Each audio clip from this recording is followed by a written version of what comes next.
Because say no numbebo na music plus bones and so their brain money entina na efa good musem kakra emremo you come on na fi ya ba fi ya behwe de koso enso e wo fie de ke ma no pay ye bo modern na ye kakra firi ho de aka no nyakomo ya de motena na ye ni na enso abremo o share live enso e wo DSTV channel 364 Go TV channel near 121 messages kakra mbeti media beka hono 05515999933 05515999933 but me message kakra bi aka hona efe yakin kande amamo Kessben television ana wani guso a ohwe me ko Tony Montana ho tentem na yahwe amano nsem kakra bi besi manan na fe yedi aka ni na no aye efisem Montana di Tony me da sipi ye nsema ekoso onkofo ekroso ye nsansan free former Barca former French defender Jeremy Mathieu say on the football no abanawe ya 100 boots over 600 professional appearances no make year 80 goal contributions na for 13 trophies and Jeremy Mathieu eje ya say the akwala create 100 boots wa retired e the free football mu na me admo china ene ne quarters UEFA Champions League games e so Inter Milan na amo match no sensem de kubisa Henrik Mkhitaryan say be o contract no eya banawie ye na wo be stay anansa obekọ ana so no very happy so ball ema Inter Milan I want to say the fear fans no exhilaration of wakwa no coaches technical team members playing body obi age ni tum baby oni gide eni kwan say ofri ho into ne panifo eguso a edin komo contract de eden a choko obe renew no akoso sina kan the ama Inter Milan Football Club we ene nsema Henrik Mkhitaryan de tuja about a big game on RB Salzburg airport Simone Inzaghi a coach at the Madness Azuris Inter Milan and also say Ochina Inter Milan per se omodin kunimudia they have to be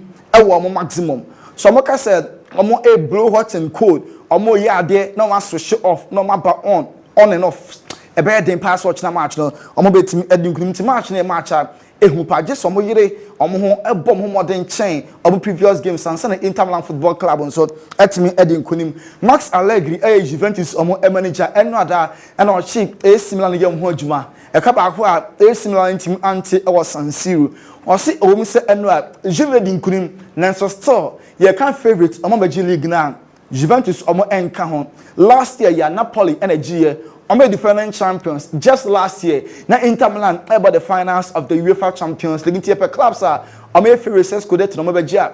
Juve omo enka hon Napoli Inter esimu nyina di kan and some be consider mumpa what me I consider mo no Max Allegri kakra ono so edituja Saturday na classico Barcelona host Real Madrid and Javi are confirmed say Jules Koundé Barca defender on Sergio Roberto sa two players omo root out omo injury no omo ehonton mo nti match Barca Saturday classico no na dia sa two players ni betimi a future Lewandowski, Pedri, any other players in the omo ayom ho dwuma said be ya e bi mpa no man yom about 70% fit no see akan at the Etia Real Madrid Football Club. Luka Modric and Real Madrid CEO upon the Eddie Jose Angel Sanchez obe confirm say no club bi nim say January ya omo jane kwan omo say onya bi mbo amana kwakoye frustrated then so whatever the case may be ni still Lukita Modric odaso e Madrid player omo hwe ni mu say January ya obesan so ST ye ko be say Eric Ten Hag say coach eyampa say Jadon Sancho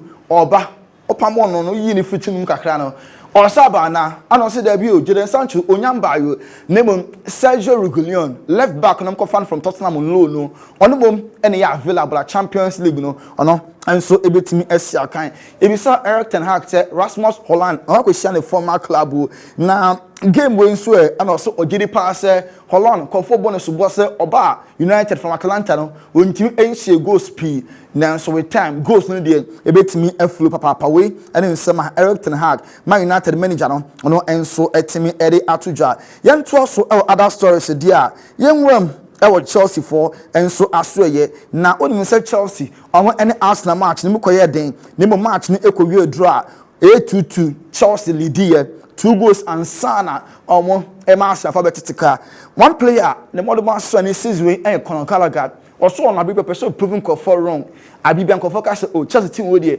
onya bi mo obompa modern ba form na so ginama o he ne best sadie no e na ope always say o prove and conform and so wrong. And no, and bet you just said, Magui, a Barca player, or making a debut or some social go. You'll do more. You can hold the picture be out. Only you Messi egina ho saata mo ye kete na Messi egina ho na mark nso gya ne nchen enne 17 years obese go aboa ma Barca win game a omo ene beba esi akansa ne goal no ana ye kire our Kessben television the young shall always grow our home Birmingham Football Club and UEFA Champions League no omo ko Turkey omo Galatasaray ko akobo Birmingham players no airborne omo te flight mu a omo air cross ya capture omo Madrid so akwa kodu na Madrid so match omo bono omo Sporting Braha na ede air face so sa match no so ehu panti Madrid team no so akwa kodu ewo eho enso enemo AFCON next year ya na tournament ni eba so CAF omo at the football no aba football no ana ye show the bebo tournament ni ye fa ni poku eno ana ye display our Kessben television so Ranzo Arsenal goalkeeper say there pecking order right about to know it is Chelsea enya na omo because omo goalkeeper them Chelsea say no omo ehun ni ye nto omo nya na omo yina free ho ama Ramsey from Arsenal abeda pole mu dia momo we aso na ejina na ye de nkofo cross nsem na apo ene na apos na what do you know that Roma ye dey see. Okay, Montana, the Tony Mendasi, and now I see nothing. And Yahuwa, Emfa, Mkotran, Kwame Mickey, or the local source in Over. Any moment, Kaimo, say 0551599933, put me the messages Kakrafasuna or the Aba. Yefa commercials Kakrebi, Yabaya, not Mickey, edifiing some note to a summer, Yanchakra.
Kwababium Emra extra time Jimmy Days and Juada extra time and I did a free Kessben television Bremo. Tony Montana and Chekra, the foreign source Kakra Ebre. Emre Ason say Mikokwa Miki. Checheku Nafi also Edikakra Ebre. But before Sakwa Miki Bebano, Kakre be way free better Telekubukazu in the western region of Ghana, Elembele. These are the primary assessment. These are the primary assessment of a coach. The coach can't control the players. Imagine that Sanchez did last night. That guy is supposed to keep for only Carling Cup matches. Okay, the current Chelsea players need a Mourinho mentality. How can Sanchez ruin millions of joy last night? Okay, the better so different Telekubukazu, Ebre, and so I don't know. Kingsley, I'm sure they quickly. Nafi Minkokwa Mikio Tamale. Also, what happened at Dr. Kwame Chase Sports Complex should be condemned. because it's difficult to come by money now. Very difficult to come by money in Ghana. And after someone's hard work, and we just take a minute to destroy everything, including even political demonstrations. Okay, who cry over developmental projects, but demonstrate to destroy the already existing ones. How can we move forward? Oh, okay. I will millions, and or the idea no. Na yepesi the minute destroy bibia. I will husem, but ye kwaba na fi yaba be training na. Andy, imagine say Kumasi Asante Kotoko na nka omo aye omo project kakrakase wa da kojachi. Na visiting team bi aba ho. Na incident bi visiting team no anti-ase omo supporters na anti-ase no ma destroy Kotoko facility na wa da kojachi na. Nka say na Kotoko fon be faro. You know, it will be a hell over the end. It will be a unpalatable news to the Kotoko fans because Omar can several times and again so Omar he Omar edificer a bit befitted the standard of the club. Now you know, Obien Msika Hodi Aye or Ghana ha. And so bit me cry, I motivate to players some motivate results and again. So supporters be dia too so we is safe. No more be stadium because there were a lot of instances. Journalists akopa kami abu omo, management members akopa kami abu omo, supporters akopa ama ebimu ya tutu nyina ebi ani ase. Nti see ebenya supporters consistently and filling the stadium to capacity consecutively. Akwa here issue. Gradually, and the teams not try say omo be put certain things on track just to bring the supporters back. Gradually results over. People are enjoying the Ghana Premier League. You know, now we are Timia Kwakusi. I didn't any good news to the Kotoko fans. And again, and upon me can the last time a BC or Baba Sports Stadium, you know, you check in now Kunyane Bakobon, it was $80. Into $80, imagine say, in Konyo almost saying now so much 100 cry. Check the amount of money a bet cost to club, no? Says you can compete him the year at the Fufra, a bet Boama club, Netimia Kwanu, but your name is all because you think a decision of the referee and me in favor. Elsewhere, you know, be a support European team. Worst things happen over there. And you know, you choose saying you do kukushimwa. Ni ye kuya sana mbose patch or say ye yemfanche. It is supporters no mumfanche or mutrim. So costa duma. One kosa o kwako kosto eye club no. One kosa o kwako vandalize stadium no. One kosa o kwako sign yeme o stadium ho.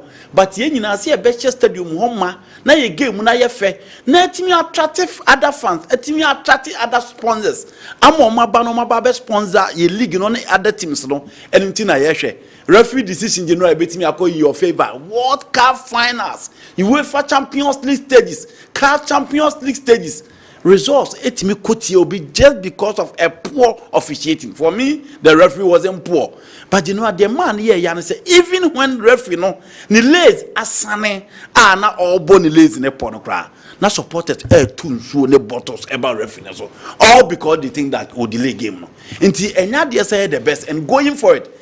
I will see a team de supporters ni be scapegoat said the bear sani man e be manager you know Dr. Kwame Chase stadium was see the amagana nyina o yen share competition bia FN here in recent time bia ho no mo de ko Kotoko a pick Dr. Kwame Chase Sports Complex say Baba Yara Sports Stadium no that is their second home na di no e ho atete apansa man ka supporters no come betusu anasen company fo betusu nti e ade say eni kwase entertaining we should condemn it under no uncertain terms no be aditum say okopa say okwa hebo ala three things win lose draw any referee decision e be mo akwa yesi and clearly you know ohwe omo ye na ebi mu di shewe ebi mu boku we ebi mu di boku we din in all the point you are making is that enya de say ye emfata ye game no after seeing that chess and say two yes papa you know mu wi a meaning bro mo brand and mo you know stadium the cost involved any man will promise it ka munya na gate nyina no mo be repair mo de bi kra be so enso you know enso inti supporters no please Oko stadium so dream be a sheni pa bi trim se bia mo de koye ma bia bia kra nsi kra ngo benya na ka stadium kra no na nkeni ho no you be hosa football bia dream boni bi no de stadium ho e papa na yiri nyina no omoye ba na kan nyina akọ he said but fashion trim very bad emrofo ne ball no the man ye wo den ye rivalry the man ye offered ye rivalry Dr. Kwame T on rival akoto konfanye hwe edifice I betimi a benefit every club in Ashanti region rivalry be na any London yes you know I can face a last season so mko one you one person games I can face a kobo you know one person nti Ashanti regional teams yeah you know and omo chire mu a kotoko second home yada abrankese nti too bad for the supporters the kind of behavior omo done that is not the best going forward you know ye benya cameras e betimi atiti support ye ban supported from stadium ya arrest him na decision is omo take it in tentem na adasotwe eko command bia no encommand in tentem kra ye tolerate sanse hunu no sabi ewo babia center bia no way papa ne ka no konanka obia nkasa kra na on the thing ko nyama no basa ko bonika osi mu amaja pade no masa bese ko oso modia masa be destroy no to besa yibiu very bad yes we omom ko park ya cha omom ko park ya cha no mkoko huwe eno ntokwan kete esi onye no a I don't think those people will drop to stadium again. It's so bad and we don't need to entertain it. Tomorrow mo pe mo stadium no. Se kemunya mo stadium na we team be yesa o stadium mo ba yo mo dey. Dina ne. Mo ba yo mo dey ko nya stadium. Yeah. Na away team ya ba ho. Na referee decisions an ko yi ama away team no. No wa destroy nkonya e wo mo kotoko mo stadium no. Dey na kam be. You know it's so bad. It's so bad. It's so bad. Very very bad. Very very bad. What did I could the another much as said the Free Nations FC there, may Nations FC for us here, and none of pay a copy Nations FC almost stadium or Dr. Kwame Chase Sports Complex. A great situation is the city Durono, na Nations FC almost recovery training at was stadium or Yeni Mohammed Idrisu on an equipment officer at the Man Nations FC, it didn't come at the far situation city. 70% officiating, referee behaving or pitch so, and it is near money in Ireland. A buy, I'm a accident and happy. But Omunina, where say clear boss upon the body player and son. But never referee who advantage so between a born Ashe, but one more born national wedding, or still the penalty. And I say, almost start here somewhere before say onion was the penalty no crampon. Referee take a decision, be no mutus, you know, bottles here, ever page. So her video now. Several incidents, pitching is even VIP are crampo, Kotoko equalize Mugono, no more twashe, Confoso Mobo Moha. Tiness, any that he knew a mission idea, won't team or the Omede, about how mobile and the media. The team like a Kotokono. My no so I pass on with my I believe this I create your money. You can pass on Minas and Mandia about Park Survey side to media. Oh, more to the supporters in true Bahono, and I be Bahono. The technical, you need a man who is a Debbie. Let's go to supporters on Kwan Eden, a good coronation supporters who Santa Lai and Cheha. I don't know more. How do you know be a man or more? Or no be a right to be a incident course. Si Bobo Kono, equipment officer and Ochirichemu, as at this morning situation said the city. Nations FC Nikomasa Santi Koroko and a boy, Dr. Kwame Chase Sports Complex, and I can say about 71,000 Ghana cedis and a Nations FC. One in Sakai Sika, one Sakai getting 71,000 Ghana cedis. Abromini Kumase, Asante Koroko, a boy way, match with no deductions, and yet there TTC Kebia a free more because a Nations FC one more venue and Namsum, MSSK, and Switimbekan, Masafi Nations FC, Womasway, Nefinch, baby any gold stars, make us a gold stars and a Pando out of Lions, and a airball Fedicano, make us a Abenavia Miatua, ya bought of Fed Tosimiano, 2-1, and a baby any gold stars, a lady Pando Heart of Lions, 2-1, and a baby any gold stars, Omolidi Heart of Lions, and so I will baby any, and no, any results on the city, CTO, Yafianiche Doma, a Diana Stars, and now, Womosa Kensi, my boy, Abra, Bomo, and so any great Olympics, but Ebenezer Sechere, Osina Kain, a day, I'm a great Olympics on a defender. What's the matter officials? No musro, Sempona, you and a baby, 8 yomo, and Nuti, and a sabre, one more train so, Ama Olympics, Edin Kugo, no Kenya and can a refuse no minim debate me at all. Foul, Wanje, right again any adomako was pia adomako so wanje no ama pass account player and kwana gina o clear offside wanje referee na center referee no ehunu say offside by linesman said that omugina ho be close to 15 minutes no want to take a decision. I mean, who is said the enough fans and it did the enough fans and it threats enough fans and the air yellow. Or more safety home. Tonight, the bears on bar or the goal is a goal best standard. I don't know how far. Saying, yet tries, yeah, can see a mobile cry. Defender the Great Olympics Nesemo with the two Jano so a bobo cafe and Diana Stars from supporters no attack you goalkeeper no at to mobile born and nunti and no when Timanto against no esubium. No one went near Nebimo. Keeper no. Na omedin kai ato to bono sa ma na complain o bia finti we ni bono na ohun ni pakwa to bono and to also try say and the same bono or the bono or the dashes try say go so be fa bono de akobo no bi na me kwa na me yere no me ka chen so njai and o de bono kwa kire ya de kwa kire match commissioner e kwa explain o mo so mbi teki o mo note o be say any ade no church ya ba enim de be kwa kwese de o dia na ndoma mo sa perception bi say omo no bon kwa wo mu krumo nko de o so mo hye enti kwan o be fa so bia even and san e be share game na se kra 10 nim omo supporters 10 nim omo timi be wura 10 nim be tina o insult ye de gu e so kra and when you game cry delay be 40 minutes and san e share game na se me da so gina 10 nim o enti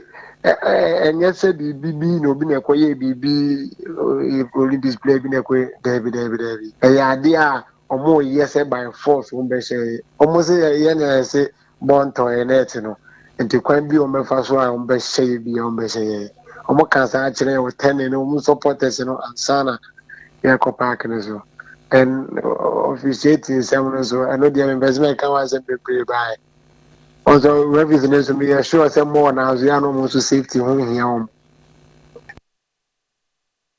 Some Beniza Seche or a defender the Mabobo Kefe the Great Olympics or they atuja after the game tender on also so a general manager the Mabobo could win in somewhere or the free doma emaye.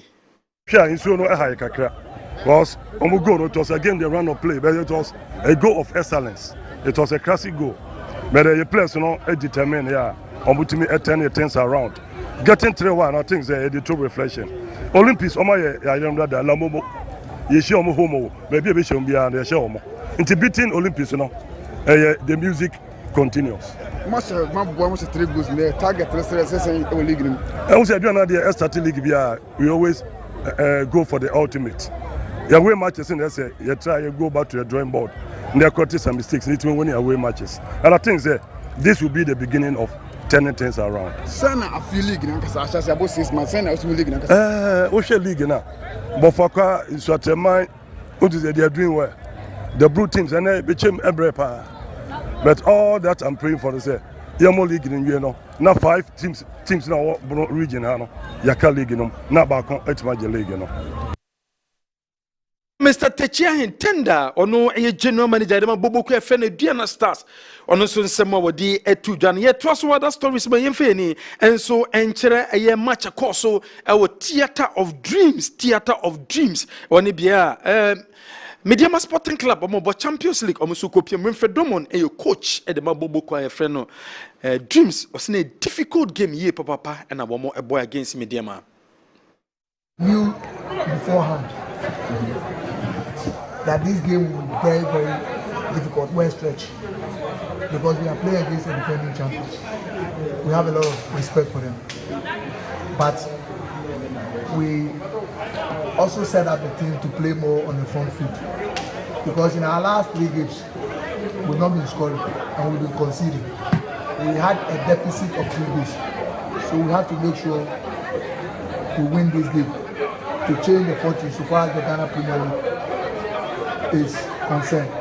And we started the game very well. 3rd minute, we took the lead from experienced John Entry. When someone went for Domon coach Edema Dreams or the two, the coach Evans Adote or your coach Edema Media Sporting Club on the Dimidinum Africa, or no so channel journey at the game now.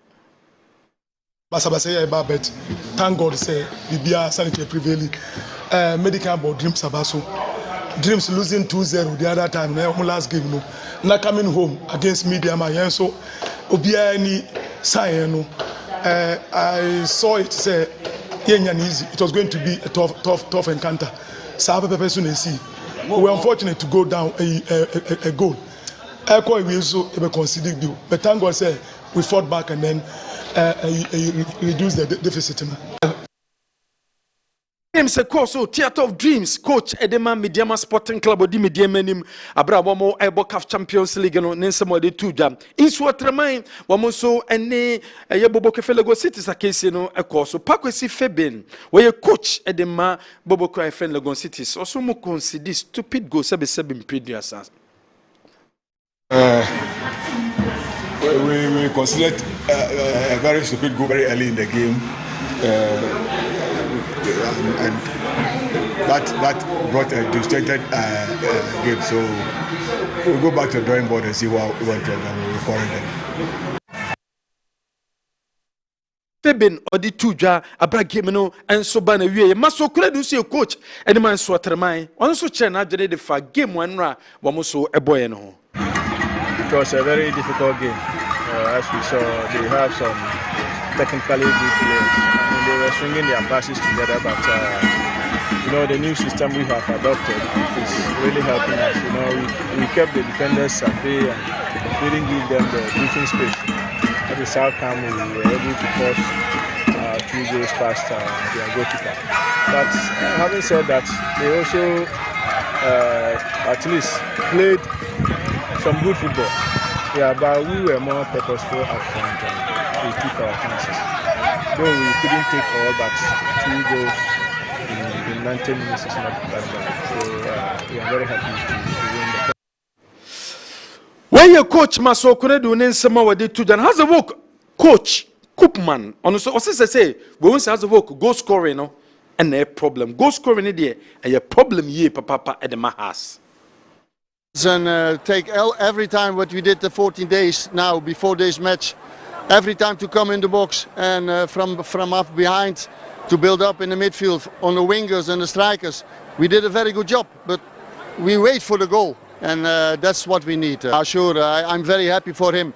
If I see him jumping and I see some things from Romario. When I some Koopman coach Edema has work what they etuja abra game ne bana wie was so message and my fans no yentien some of the 2 men say see a resource no omugidie say emba no. What can I tell? We will do everything to win games, and actually they must come and look how we work with the boys, and I think I am not the problem.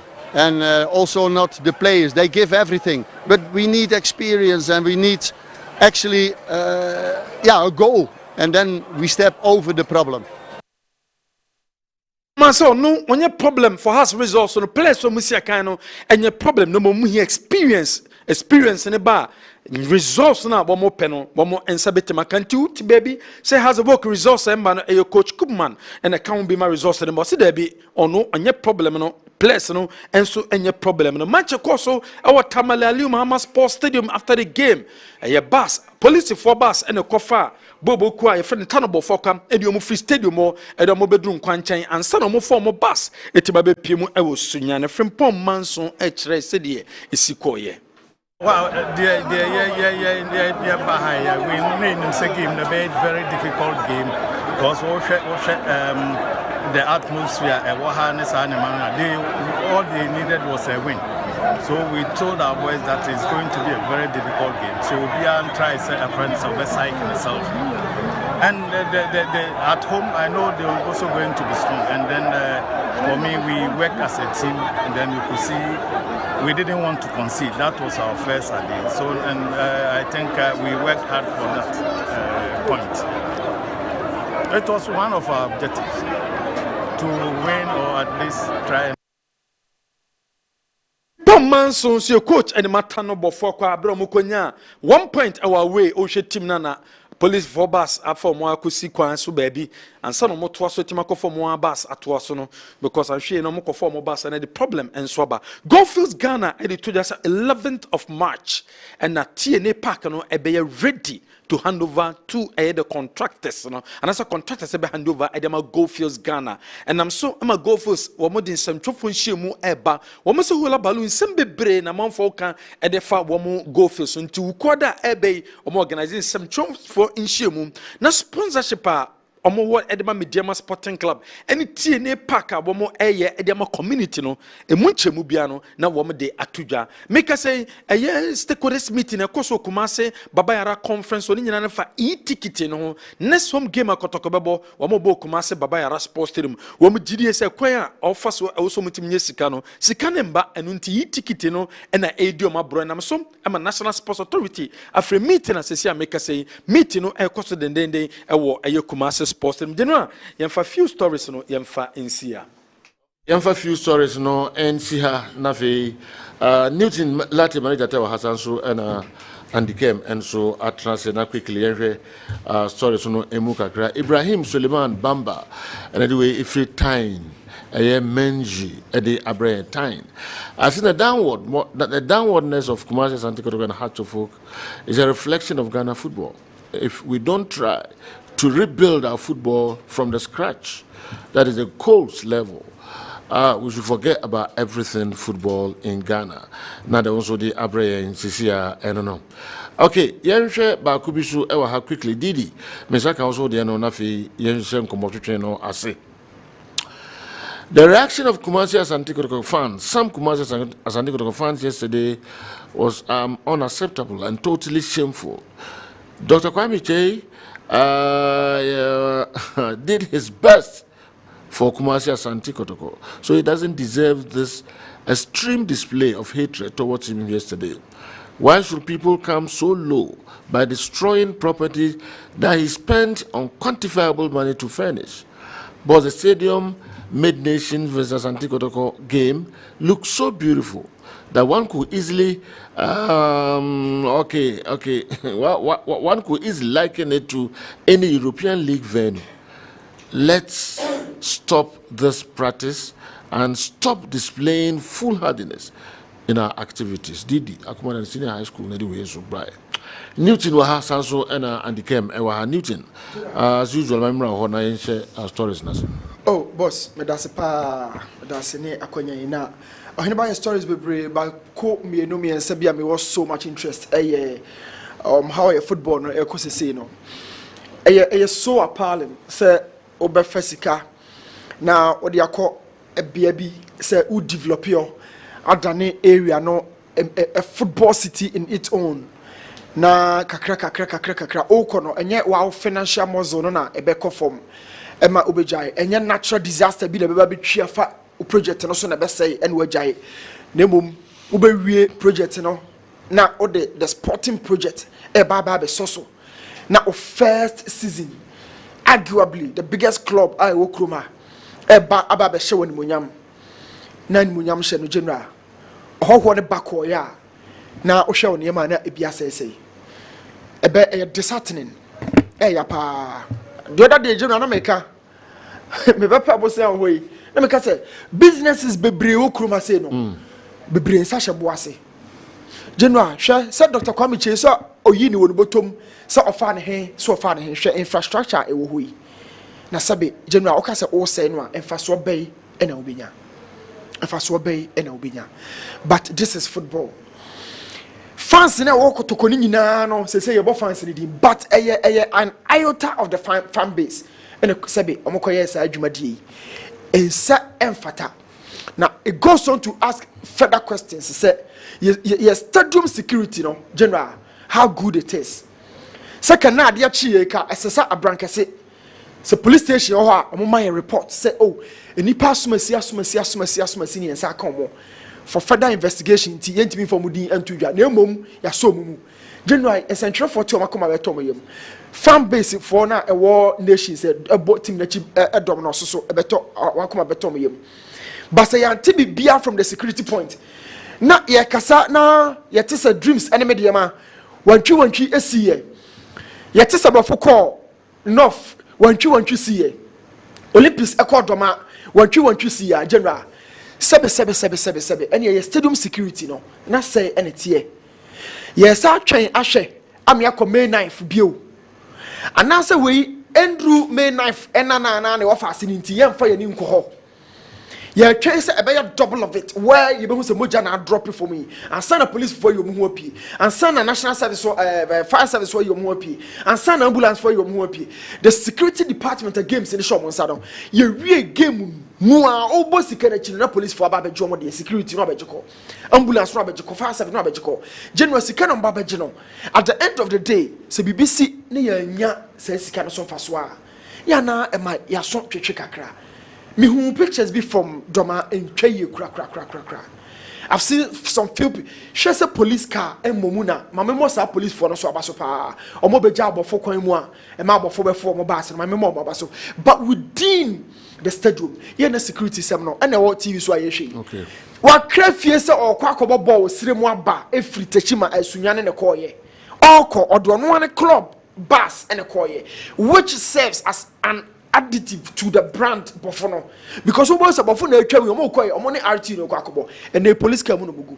It's your born another talk on do police near me jack when they want to be free chromonco. We flock as well. If a papa, shishina. And he funny idea born call.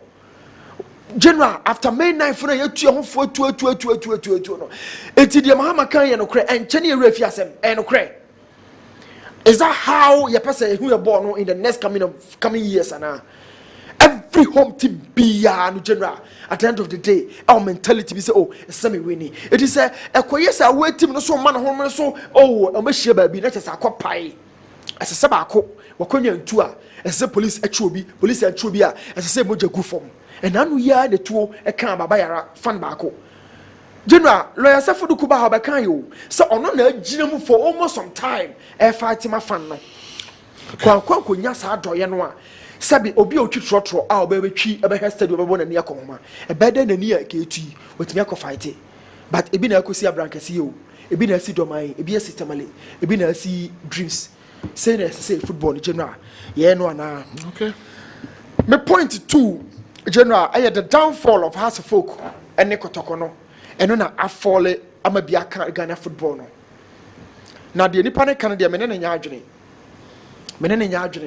the message no there or but menene nya adwene o ma me betimi a wo ma 10 paninu bi a mo bra de otoso mo bra e bia ka kire no ba be lift abusua no e bia ho ne ewoyi se kotokone house folk omo nkwa a other clubs ni betimi aba be fa ho akọ in terms of player development wa fa ya ma yehu say has a jai player tete has a jai player oyinu pie say wayi papa shamoko apie wayi shimelado apie wayi matma otu apie prince tego wayi na pie has for no say dey o majai omo mfa bi mu mayai kotokofo no so say omo tu mo anko fo ko yi makwakwa ne as lessasa one those players no long list CID ofosu apia mo yenya those players ni bia wa fa mo dreams mo general I show the way out say they will go the reality they say has folk ne kotoko it's so omotenase no more analyze where they want to reach baby no mu speed air ban baby o metehwe omo so ma fall ya quickly general o metimi asori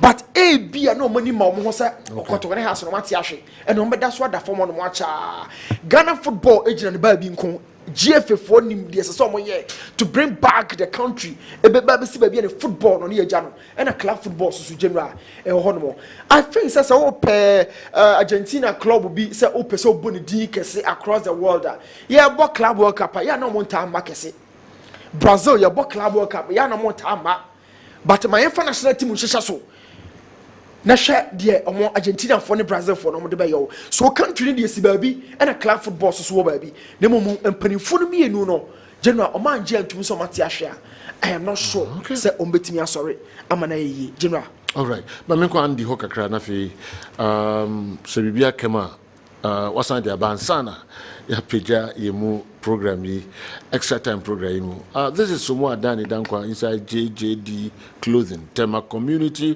3 boss my team Kumasi Asante Kotoko need to be punished to serve as a deterrent to other team supporters The referees are humans and are bound to make mistakes. And some of the mistakes even affected the home side, Nations FC, when they were in good position to score. What happened was shameful, but the officials were part of the problem. Okay, Sumo Adani Dankwa, JJD Clothing, Tema Community 3, Andy Kem. You know, I'm saying, me one person I am not. Tintu a players ka na metaka ho asempa no matter the situation. But so she league ni ma 3 teams. Yentante say omuta the teams players ka no they are struggling. House of Folk about 5 matches. Omo 5 points, omo 1 goal per. Out of the 18 Premier League teams na yebon, has na go 1 per, you know. That is unprecedented. Say a big club like Hasselhoff above 5 matches or more go back up and on Matibiase. What do you almost in time? This all better see Nations FC or the player. But you know, Nations FC, so out of the 5 matches, instead of 15 points, almost 5 points. Osha Heart of Lions, almost out of the 15 points, is a CA. Until so almost better almost can against team my friend baby any goal stars no. You know almost 5 points. Adia Barco said these clubs I share in so say. League na pempi say bonus league almost be free division 1 aban, you know. Yemo league ni we say enya Barco na me no abo no mo san relegation. So the earlier you start cementing your position, the earlier you start churning out the results, the better. And some message you know command Nations FC, command Heart of Lions. So Sabre ya na obetimi aye bibi just to stick and stay in the Ghana Premier League. But results now omunya no enye the best of results. Heart of Lions general omone kotoko give you a good account of themselves. No be any say nkomo beto aso aya de. But look at their situation now. The Nations FC, we are talking about Edifise Diama, Omar Fakasi Mingle. Clearly he needs time to build. Nations FC players are very okay. Until so be complaining about salaries. Until so be complaining about the community problems. But you know, these teams are struggling. Into the earlier, Omobeye Juma, just to make sure, no, because you know, Ayakai, Legon cities. At a point, no more Kobobo Crani Timide, Moto Kedu Omenim, yet a fat winning bonus near the Legon City. But eventually, what happened? It will be na Sikana and Mebu. Intima futu amadema settings he plays in the say. This is the right time to make sure say ubetimi are working so well just to make sure to obtain any results. Because and bibia you okay, bibia you intact. Players are very okay now. And you know, say players are very okay there. What do you need? You only need to improve upon your performance. Net teams net many results.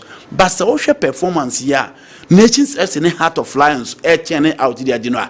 Very bad and it doesn't befit the 2 clubs. More money to say Kotoku Royals. More money to say Tamale City. The relegation, no, you know, it awaits them. Into the earlier or best start results, no, the better. It be so terrible to have Nations FC this edifice, not you know, upon and so and in summer a car for money stadium one by everything you know. No more the corporate relegation. It's not good. Pando Heart of Lions, Yakase unya traditional teamer. And ever back to the Premier League now, yeah. But all these not almost go back. And they say so the earlier almost best start here, you man the better. Heart of Folk. Heart of Folk. Mentioned Romario. Heart of Folk's coach mentioned Romario. I hope he wasn't talking about Brazil's Romario. This coach, okay. It's so sad for us as Antiquity supporters to do such things against someone who has helped our team so much in the past 10 years. How do you expect such a man to help us when we are in need? Crucial Raul, Edwin Tamale, Malshagu, Yankwe. Do you know a House of Folk? House in Swasem, the Enyakura. 15 points, House of 5 points. Do you know a House of Folk? Oh, a big club like House of Folk. And not the befitted the standard of the club. Out of 5 games, House of Folk has 1 goal. Terrible. But Kopman in Tie, me jitumpa ni argument be obe putu when it comes to strikers and for it. Because my country more ha. Say House of Folk no more strikers and in the market omo call for Kasala. Improve baby and Chem say is a player to rely on. Hamza Issa is a young player coming up. A big like Hasselfolk intimate former this one in Uncle Swan. But on the other side, you know, or no as a coach, a Juma Ben or yeah. Because a Juma Ben or yeah, we've seen coaches are almost so bit changing players be Ogana. Minkai Crown. Aziz Ansah was a midfielder. And Smeden up the neighbor ball right back. And who are here Egypt 97? On it your Flosamu to the neighbor Ghana 6 and 8. Egypt 97. Louis Adjuma was a centre back. Medin of Korea be changing the striker. A drum rebel Louis Adjuma how born in Ghana ha. You know no be aboriginal so and he was one of the standout players. Emmanuel Oseko for can 2000. Odu baby no to a bendu bate or a left back. No to miss about right back or to miss about central defense. No a versatile. Coach be changing my Emmanuel Oseko for be an advanced playmaker or you can call it an auxiliary striker. You ball Emmanuel Oseko for be boy. Into Genoa. Coop band the ball is in your court. So like strikers the entire heart of folk do buy and so be making sure say. Ubetimi a year Jumama club and so benefit. Suraj Moho convert other players and improve them to make sure so almost betimi as goes no. But you know heart of folk problems no mu here say problems no be address. Omo here obi obe find a solution to that. Omo here obi obe ba be announce omo problem na kire omo. Nti coach ni nya adwuma. Say e aben wo ha nko na da bia omo pen nko ade a enke look at ni bebre betimi aye. But I've mentioned white coaches who have changed players from defense to midfield, who have changed defenders to strikers, and all those players, you know, I didn't answer till date. Oh, the best right backs in the Ghana Premier League, Umotu. Onyaman Kwamri kuna bepre. Emmanuel Oseko for today, Obia Kase, ye Premier League ishasi. There's a lot of argument akoso. And you probably see a Premier League course where he's the best player. Now, both defense, coach, and then attack. Louis Adjuma, one of the standout attackers in the last 20 years. I bet me about it. Coach, ne change Omuru on the field of play. The Copman, what are you doing? There are other players on board. Kashala Okana said, you know, why don't you improve upon player abilities and then the performance? No, no, soon to me more nobody.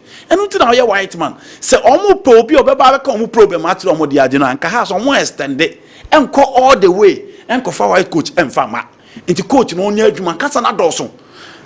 Announcement near too much to the extent that Ghana need strikers. General on near Juma because Ghana Premier League na ya born players na omushe goes no omunye Togo for omunye Burkina Faso for omunye Cote d'Ivoire for they are Ghanaian players who are scoring for their respective club.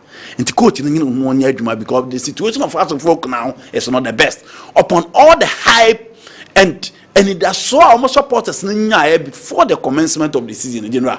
Almost as if it has general after some board their situation have been worse. So the earlier coach never year Juma now the results about now our supporters now happy because now said you know so I follow up games now numbers na so tiana I'm from Kobe. But they started so well. There were high hopes. The supporters thought the team will be back and turn out the results. Unfortunately, things are not well and what do you expect? Announcement. Peace is a product of justice. Why are you not questioning the decision of the officiating officials? You people should be fair. Say Marshall, Edwin Free, Obwasi, and Abre. My name is Marshall. What for a program here from an opera? I'm a referee, no. Newton and a color. I didn't need a man apart. So twice, and I sent Koji foul against the Nations FC or box, no, and Sakran as a handball as no. Aba. Now, we are a referee in Namcrano. Not just a bread or brew, say, only stamina. Yet a referee. I'm saying it can't be 2 man apart. So the critics have problems in now. Okay? And no one say, I have as a referee, grand young from Swa. And my supporters in the choir, so almost saying your mouth steady more, Debbie. But referee, brother, kept your referee bar. And I'm a pay until referee. Oh, perfect. Yes, perfect. But it is a Marshall. Yeah, position there, I'm say clear. Yeah, referee, what you mapa Latif Kadri. Latif Kadri, yes. Inspector, police inspector. You can't be turned apart or a serious mistake. he aired pa ansana it is supporters no so na fan say so anyam from so kra supporters no the whole can say yanka support referee na say me yanka supporters na yeah referee from so in retaliation free fans mumba yeah enye ho na FIFA fan share wonsa the referee be bia no say match commissioner no on tro match assessor on tro no from FIFA fa tutu akonya 10 one fan kan tro bia say me kona me referee no ni wo henan performance tutu akonya mienu ansa na okofie tutu abo general referee the first thing okasati ya ade no the game you are not in charge. Do you in charge no? The deal ni be no at the end of the day. Yeah. Nempany for assume no be in some no. Oh referee for no or panel or no more face you. But so what is run out to talk on your general. All right. Sometimes when the supporters are angry, the police dare not arrest anyone for their own safety. So sometimes we can't blame the police because they are also human. I mean Tamale, and I know what I'm talking about. Kingsley, without the way free Tamale ebai. I can't agree with you more. You know, you're going to say, I can't say police. No, I want to be able to support this room and what it should be. I say, Debbie. Yes, sir. And I'm saying, security, Jumane, Bambo, Jumano, etc. Nipa dom. Yes, and I'm with me a control. You know, so what is cameras near Juma? Yes. Can it my picky? You know, okay, good. What is the next step? Because as we are here, can the way out to because you know, because you know, say your cassette numbers in this numbers in this. As a man, can we see yes and yes, sir. Men have yabe in 2000. If we are talking about 23 years down the line, in the Genoa, say Kotokoni nation si babe ba. Yeah, cry, you wahano, any security expert is no. It must a match with Nipabeko. A number of policemen should be assembled. And today be as a cast of supporters and the doors one. And you know, born the BSC and a bayo. Yes, the BSC and a baby, and Croft or more problem safety no will not risk their life, come back to stadium and watch games. Because there be a baby because a police furniture. But at least, you know, I name the total capacity of the supporters. A year, Abrancasia. As a my bones at the music plus no every Abeku Abuaze would the DV program no. Also our league has become a predominantly home league. Okay, home in quote, home league. So teams playing at home want to win, not just with tactics, but by any means necessary. The outcome is the various incidents we recorded across venues over the weekend. Abeku Abuazi anyway ever. The home teams in the person win at all. Say teams no. Yes. Because Kotokone has no crowd or Gomu away. Equal points no.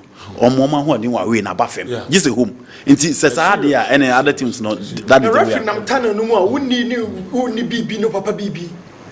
Now, Tana free Tamale. This is a Vim referee. No, did no more before Cabina draw Krumo. It's so serious. It's so serious. And shall see a league win and shall see a crowd. General, and shall see difference here. I'm Russell, Yepajemu, my music plus. Bones, and so Abertrans, not the music plus, a brain. Isaac and a camera no ordinate tintim bia ma kama pass and so and producers no Clinton CK Tony Montana and omunina boss Kwame Miki omhwe ma production work no so ekoso ewa ha camera na Kwame bad boy on any boss Sammy na sound adwuma no omoso ma ababa wa friend Whitney Osu sechere and so eda omunina no tintim video no control bibia ama programming kama yeda munyina se Newton late mutene kamote and came and so enka nyame yadma yinhia ochena e kick off and afi midfield action programs no so next Bones or the music plus no ebre yakram